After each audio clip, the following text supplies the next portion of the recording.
Hey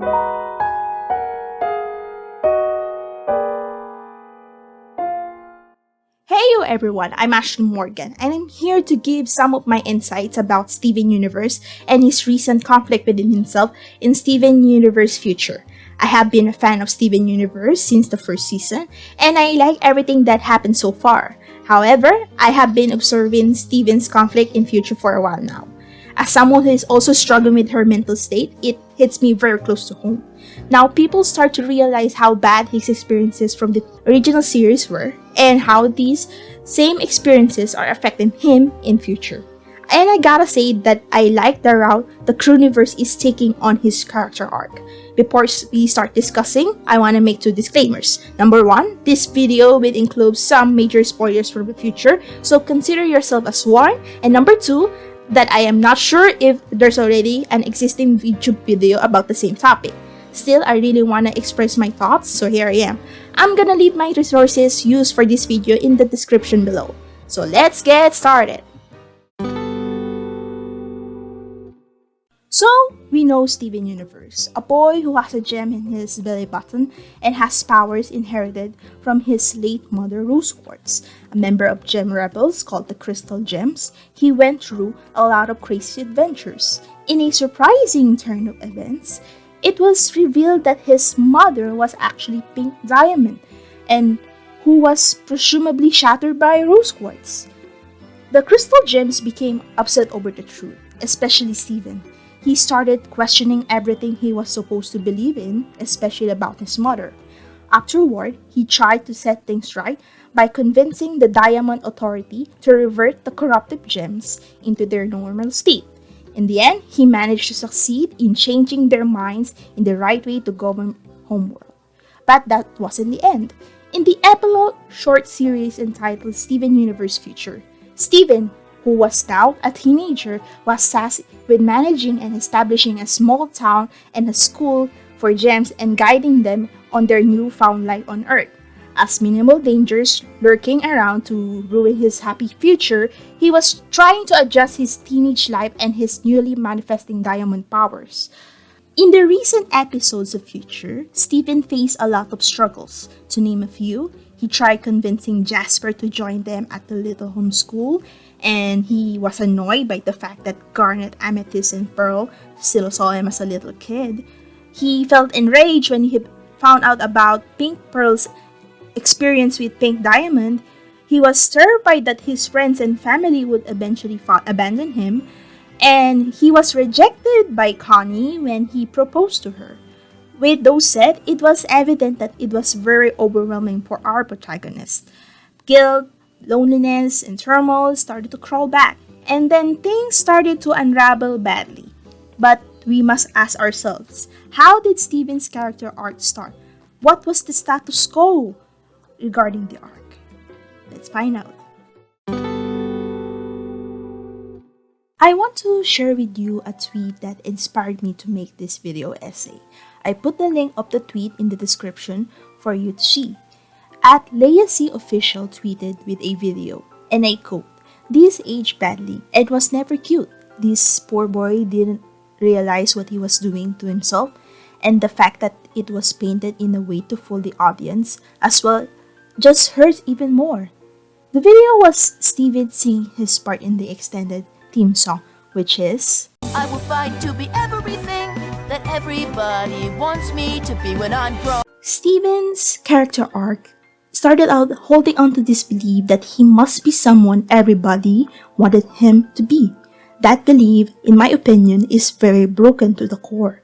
In K.M. Wayland's creating character arcs, there's this thing called the lie the character believes. A character's life may either be good or bad at the start of the story.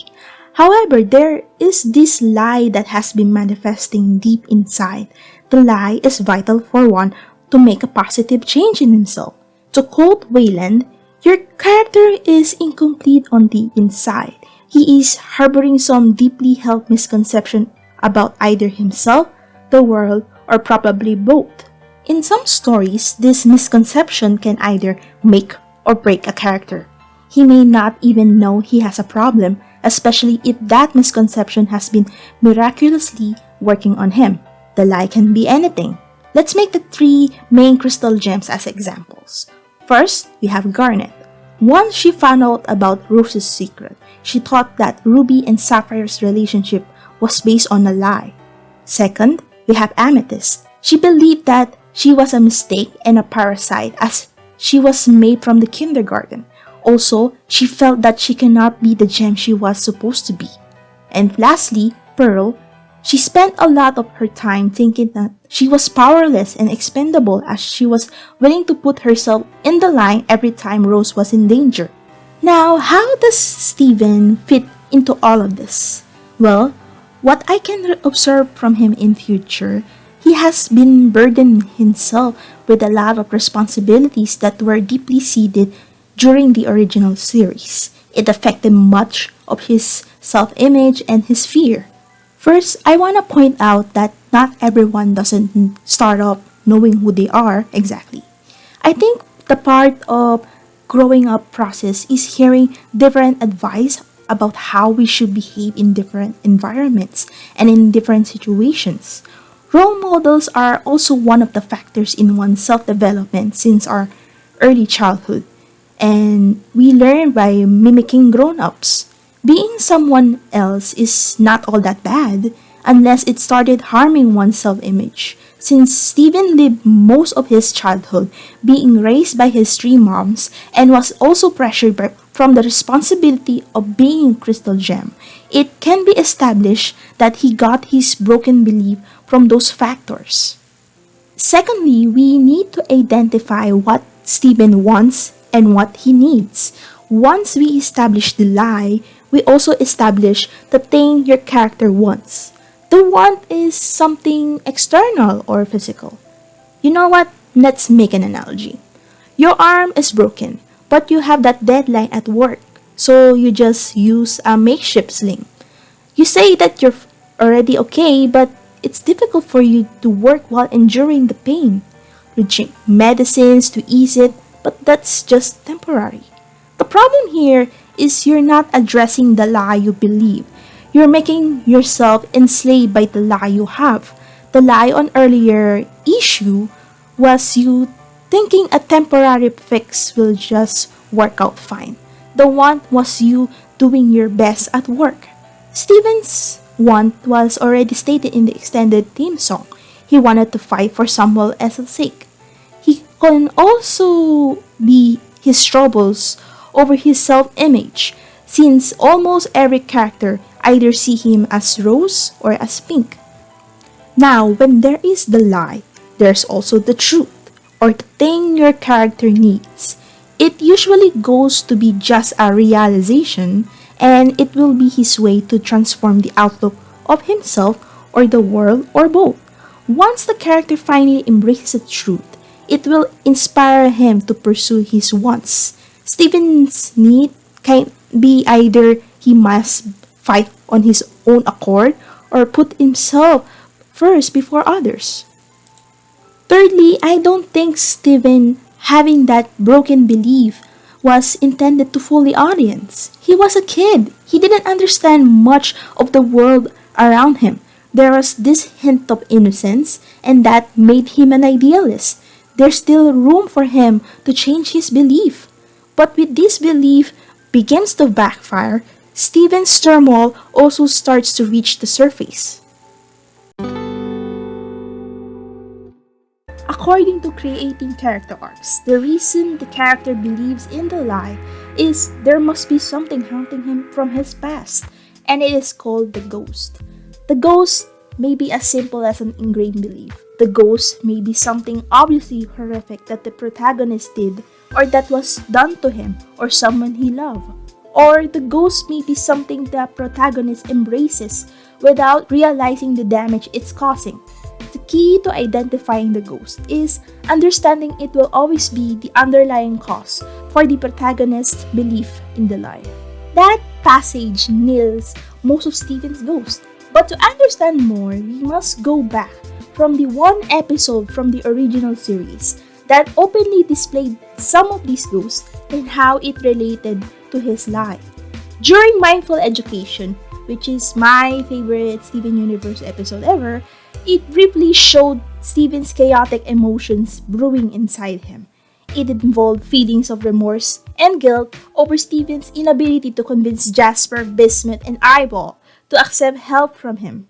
It's also important to point out what Connie learned after talking to Garnet, which is attempting to cover up one's internal conflict can be harmful. On the other hand, Steven was trying to process everything that happened in the previous episodes. At one point, while he was trying to comfort Connie over what happened to her, he just said, I know what it's like. Sometimes you hurt people by accident. You just have to try not to think about it. And when he started to break down, he could not stop these overwhelming thoughts any longer. I'm sorry! None of them would let me help them. I had no choice. It's okay. No, it's not. But it's okay to think about it. It feels so bad. That's okay too. There was nothing else you could have done. I don't want to feel this way. You have to. You have to be honest about how bad it feels so you can move on. That's how it was for me. The ghosts of Jasper, Bismuth, and Eyeball, and also the white butterflies, are the personification of his guilt and remorse. But interestingly, all those white butterflies combined and created the ghost of Rose. It appeared in front of him with a disappointed look on her face. This goes back to his lie. He felt this way because his want is to fight for someone's sake. Failing to help those three characters means that he was unable to do that. At the end of the episode, Connie became his voice of reason to reassure him, and Steven managed to confront and to accept to feel those bad feelings. What I like about this episode, while Connie's problem was nowhere as stressful as Steven's, she was able to empathize with Steven while he was overwhelmed. However, as there is so much happening to him in the next episodes, his feelings became overwhelming. Jumping back to the episodes of Future, we can observe how Steven became enamored to his lie. He was holding on to this belief that everything is his responsibility, that everyone needs his help, as pointed out during his fight against Jasper. Steven was trying to fix everything that cannot be repaired or already okay. Also, he was so fixated to feel that missing piece to have his happy future. He attempted to channel his negative emotions into different things, yet he failed to address the main problem, which was his belief. A character arc, like a story, has its climax. This portrayed the character's frantic drive to attain his want, and ends up in two ways, either winning a hollow victory or losing everything altogether. Depression can vary from one person to another, but it was observed that persons who have depression exhibit similar behaviors, mainly isolation and rumination.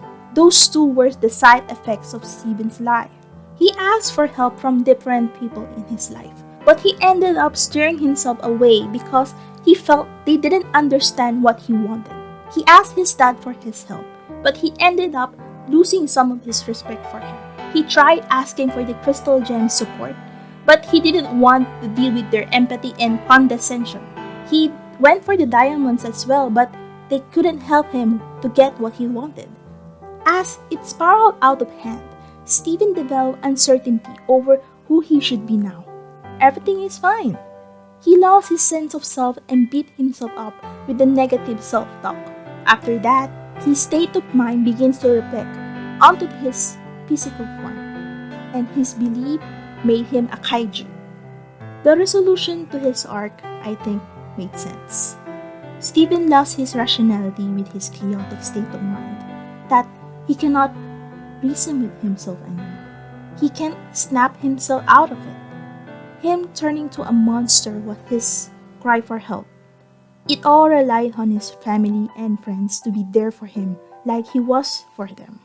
Otherwise, they will lose him over his state of mind. After a moment of the darkest hour, they realized that they had to give Steven the reassurance that they will be there for him, no matter what happens. And it is okay to put himself on his own first. It is okay to be vulnerable. It is okay to be him. Not as Rose, not as Pink, just Steven.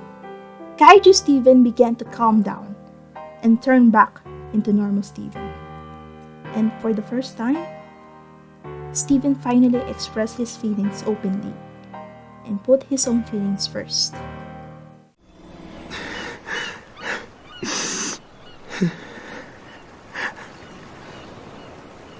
Huh?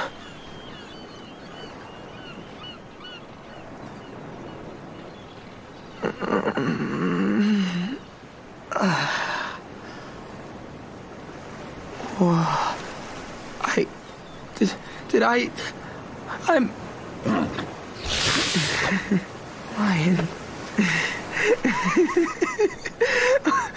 Lion.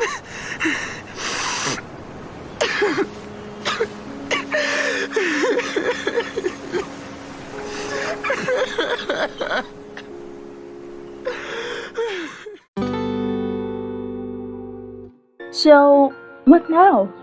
I think that Steven's character arc was done very well. I know that they took this long to finally address his personal issues, but overall, I think it was grounded. Persons who are struggling with their conflict can find it very challenging to resolve their problems, and it can take decades for them to finally move forward, especially if they don't have a lot of source of support. It took me 9 years to finally seek help.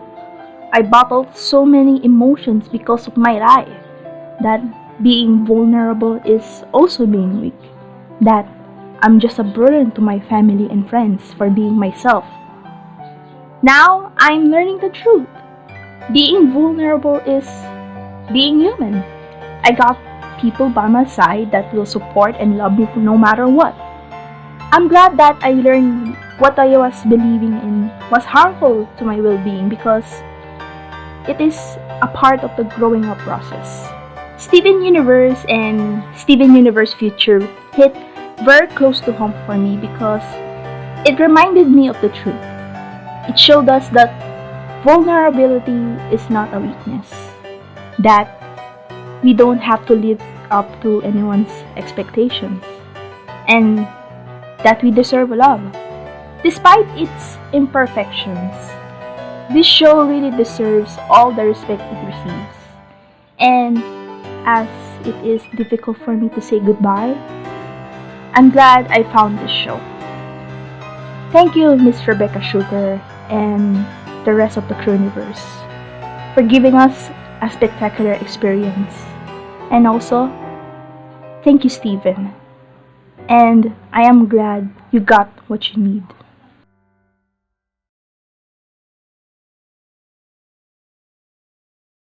And that's it for this video. I hope you enjoyed my video essay, and if you want more videos like this, please consider to leave a like and comment on this video, and also to subscribe my channel. See you again, and remember to love yourself as always.